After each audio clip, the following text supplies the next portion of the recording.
Hello, how to get your book published. I've included this in the How to Write a Book series because it's something that you eventually get to, but I get asked this a lot by people who've already written their books and then are in a bit of a quandary as to what to do next. So let's take a look at what your options are and what you can do about them when it comes to getting your book published. And as with lots of things, there in one sense is a very simple pair of alternatives for you, and it gets more complicated when you get into the detail. But in very broad terms, the two basic alternatives, there are others, the two basics are what you might call traditional publishing, the traditional publisher, and the other is self-publishing. By a traditional publisher, I mean the kind of publisher you've probably already heard of, the big names, and the smaller names, the specialist publishers that have been around a while and traditionally produced paper books, and they may be producing ebooks these days, and they operate in that very traditional way. And they're your two basic alternatives. And for most authors that I talk to, there's often an interest in trying to be published with a traditional publisher because there's a sense, not necessarily true, that it's not a proper book if you haven't got it published by a big name. So for many people, that's something they quite like if they can achieve it. There are disadvantages going with a traditional publisher, but let's just concentrate on pursuing these alternatives. So let's look at traditional publishing first, a traditional publisher first.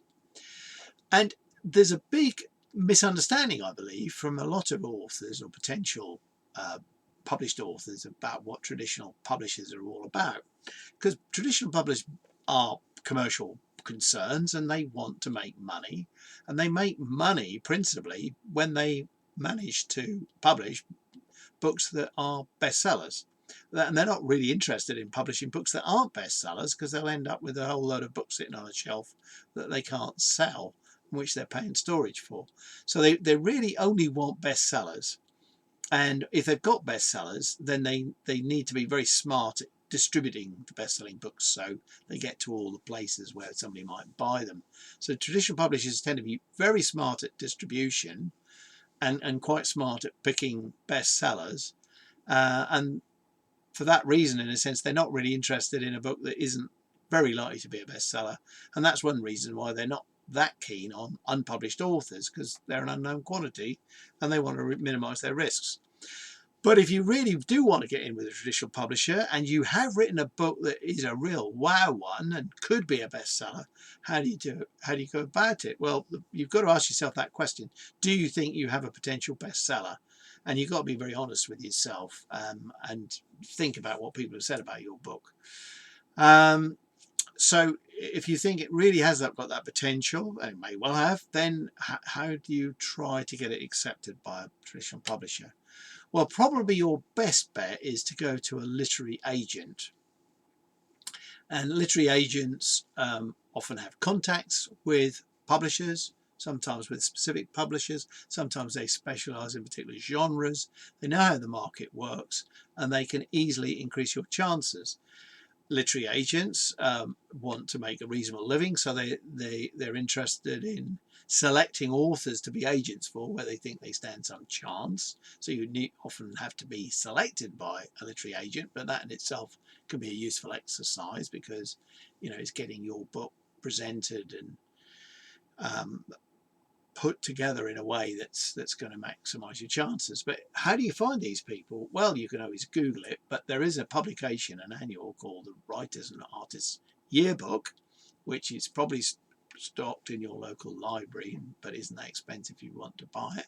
And in there, one of the sections lists literary agents and gives their contact details. So that's probably a good way to get hold of literary agents.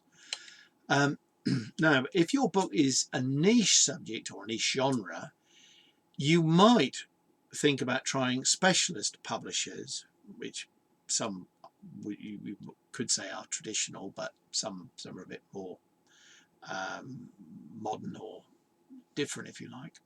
And sometimes it's relatively easy to approach specialist publishers directly that is without necessarily using an agent, although agents can be very useful there as well. And if you've written a book in a particular genre, there's a fair chance that you know who the publishers are for that genre. You really ought to. And so therefore you're off to a head start. You know who you need to approach. And I'm not going to go into it here because it would make this video far too long, but you need a synopsis to submit to publishers and to literary agents to stand any chance of getting anywhere. And elsewhere I've covered what's in a synopsis and so on. So won't go into more detail on that now, but that's part of the key that unlocks the door. But if it isn't a likely bestseller, because it might be very niche, and you are unpublished as an author, then you might just self-publish it. And some people go straight to this decision of self-publishing. Say, I don't expect to be published by a major publisher. I've got other reasons why I want to self-publish, and there are lots of reasons why you might want to, some of them financial. And I'm going to self-publish my book. So what do? How do you make self-publishing work? And quite frankly, for lots and lots of authors, it doesn't work at all, and they end up with a very sad disaster and failure on their hands, which is very sad indeed. Excuse me. And as one author who had a bit of an unfortunate result with her book said to me, you don't know what you don't know. That's what went wrong for her. Because when you're self-publishing, there are lots of things that you can get fatally wrong. And if you don't know what they are, then you can make those mistakes and ruin your chances without even knowing it. So you just need to get advice. And there's lots of advice out there. There's a lot of good advice out there. There's always lots of good and bad advice as well. But there are people who are experienced in publishing, who haven't got a particular axe to grind, who may well be happy to advise you on self-publishing.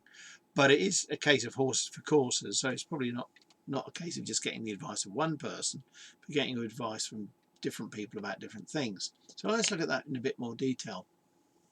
I would say when self-publishing, you do want to do what you can do yourself and only use the specialist help with the rest of it when you need it.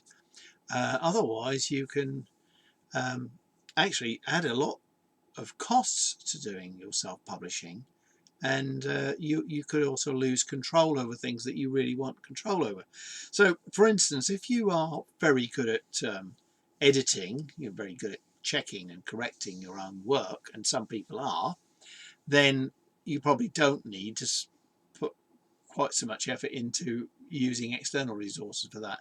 On the other hand, some people who are very lucid and produce nice material are absolutely hopeless at tidying up their grammar and spelling and all that sort of thing, and need a heck of a lot of input from an editor to tidy things up and get them into a better shape.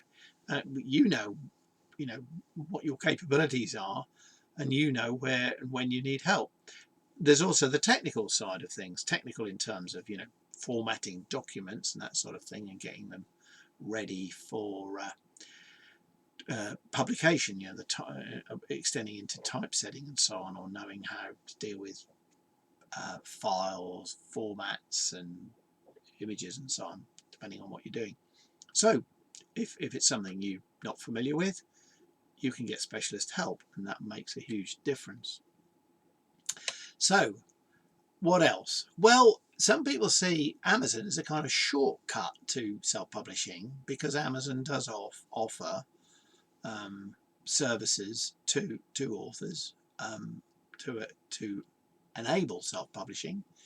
The Amazon ebook offering, the Kindle, has its own facility, and that facility now includes publishing on paper, print on demand.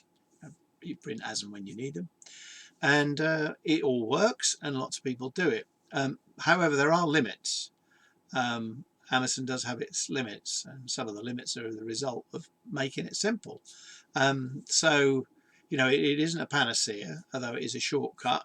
But I would say the key thing to recognize about Amazon, although it's massive and it has a huge chunk of the market, depending how you measure it, you could even say, you know, they've tied up 40% of sales of books.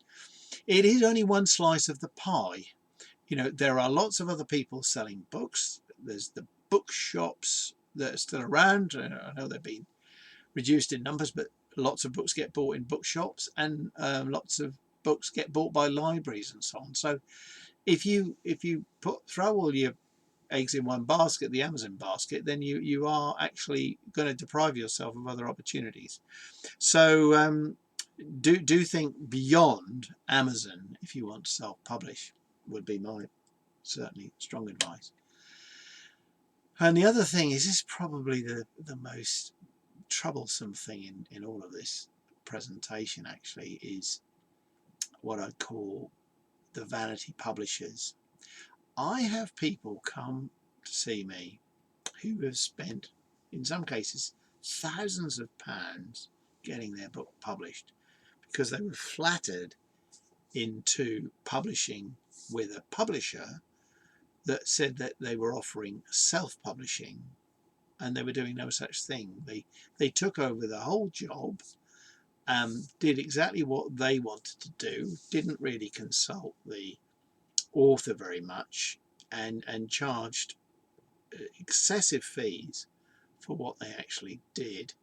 So vanity publishing, you know, in the old days was you paid a publisher to publish your work because they didn't want to publish it otherwise.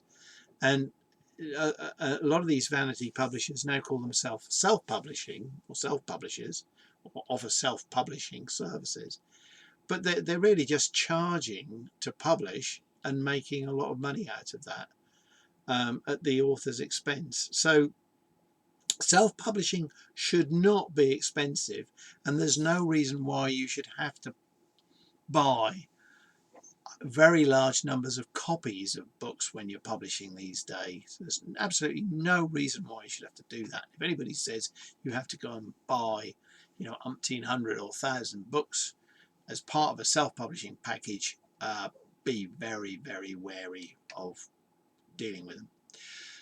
Probably enough said at this stage. What you might like to do is consider what I would call cooperative publishing, cooperative publishers.